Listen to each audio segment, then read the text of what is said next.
You don't change the world by going and waving signs at people that you've defined as more evil than you. First of all, the probability that they're more evil than you is actually quite low. Because evil though they may be, you're in the same damn boat. And if you've divided the world up conveniently so that you can identify the innocent and the damned, or the oppressor and the oppressed, and you think that you're in the positive category, then the probability that you're part of the solution and not part of the problem is zero. So it's just not that easy, you know. And the most profound people that I've ever read have said the same thing over and over. It's like the line between good and evil runs down the middle of every human heart. And the first thing that you're supposed to do is win that battle on your own territory. And that's no bloody joke. That's a difficult thing to do, because it means that you have to recognize yourself as a perpetrator of great evil. And that is what you are. And that's a terrible thing for people to learn. You know, you look at the 20th century and you think, well, who brought on the horrors of the communist systems and the horrors of the Nazi systems? The answer is people just like you. You know, the answer to what do you do about a child who's suffering in a concentration camp isn't who the hell's going to care in a million years, right? That's not the right answer. And if it's not the right answer in that situation, then perhaps it's not the right answer at all. And the right answer to who the hell's going to care anyways in a million years is why in the world would you frame the statement that idiotically? I mean, anybody, this is kind of a trick of the imagination in some sense. Anybody who's quick-witted can come up with a frame of reference that makes anything, that makes almost anything lack meaning within that frame of reference.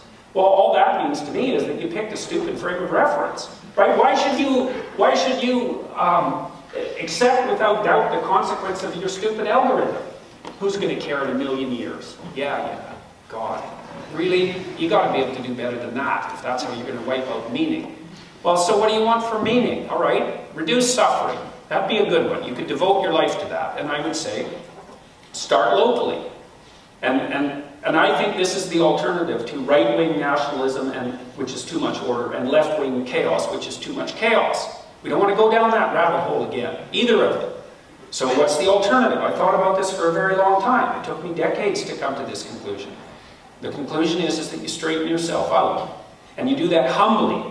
There's this idea in the New Testament, which I get quite a kick out of, that you're not supposed to pray in public. It's a little more complicated than that, actually. You're not supposed to pray in public until you've sorted out the dispute that you had with your brother, for example. I really like that idea, because what it means is that you shouldn't make a public display of your virtue until you've straightened up your damn life. And this is one of the things I really don't like about protests. And I really don't like the fact that university students are taught by their half-witted professors that the way that you change the world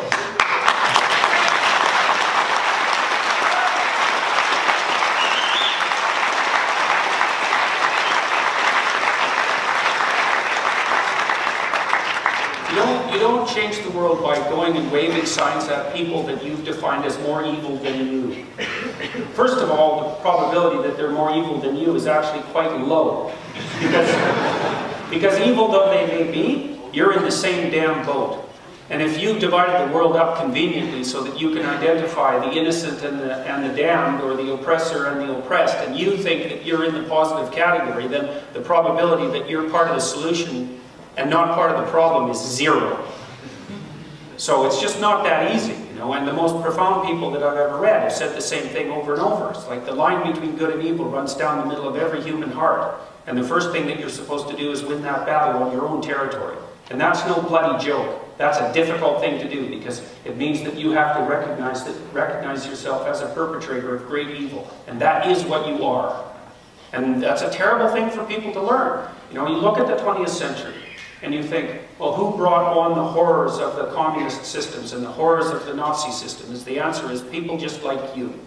And that's the answer. And if you don't understand that and you think that answer is wrong, then you're not very wise. And it's not surprising, because the price that you pay for wisdom is radical disillusionment and the confrontation with evil. And no one wants that, really. It's a terrible thing to confront. And that's because human beings are terrible creatures. Now, I think we're also absolutely remarkable creatures and wonderful creatures, but we have an unlimited capacity for brutality and evil, and every one of us carries it. And so what you do is you try to sort that out in your own life, and you start, I had a guy talk to me just a while back about about his life hadn't been going very well, and he decided to put himself together. And he started doing this little ritual thing, which I thought was quite cool. He was kind of an isolated guy, very overweight guy.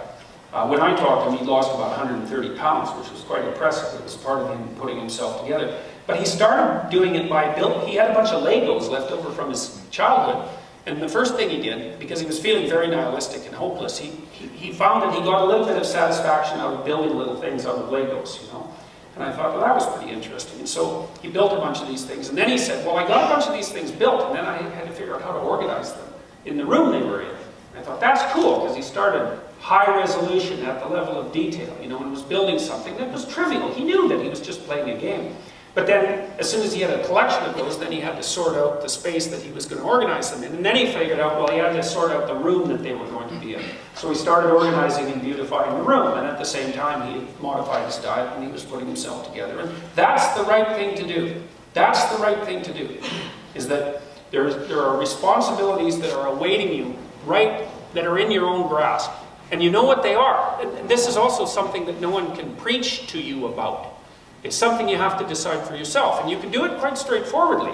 And it's something that I do on a regular basis. You sit down in the evening or in the morning and ask yourself, like you're asking someone that you want the answer from, like you really genuinely want to have the answer. You're not telling yourself, none of that. You're asking yourself, all right, there's a bunch of things about my life that aren't in order, that aren't together, and I know it, and they're making me suffer, and they're making me less than I am.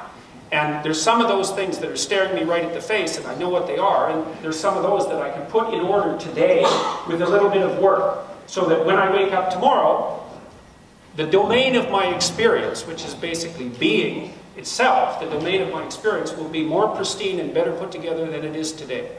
You ask yourself that, you'll find right away. You know what they are. 5 things that come up. Bang, bang, bang, bang. And they'll all be things that aren't very heroic, they're kind of trivial, and that you've been avoiding. You've been avoiding them. Those are little dragons of chaos, those things.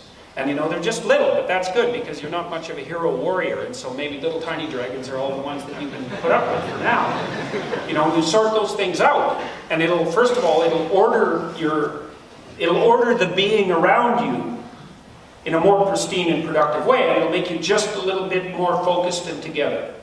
And what that'll mean is that the next thing you can do is ask yourself the same question, and the problems that will emerge will be slightly larger and more complex.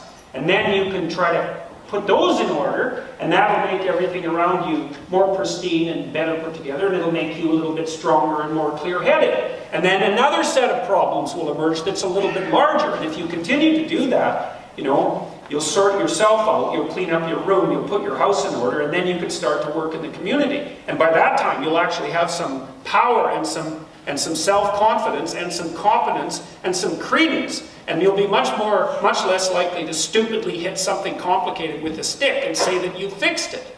But you have to start low. You have to. Carl Jung said one of his very interesting phrases. He says that the reason that modern people can't see God is because they won't look low enough. I really like that. I mean, he's an extraordinarily wise person, and what he meant by that was something like what I'm telling you, is that the secret to your existence is right in front of you, and it manifests itself as all those things you know you should do, but you're avoiding.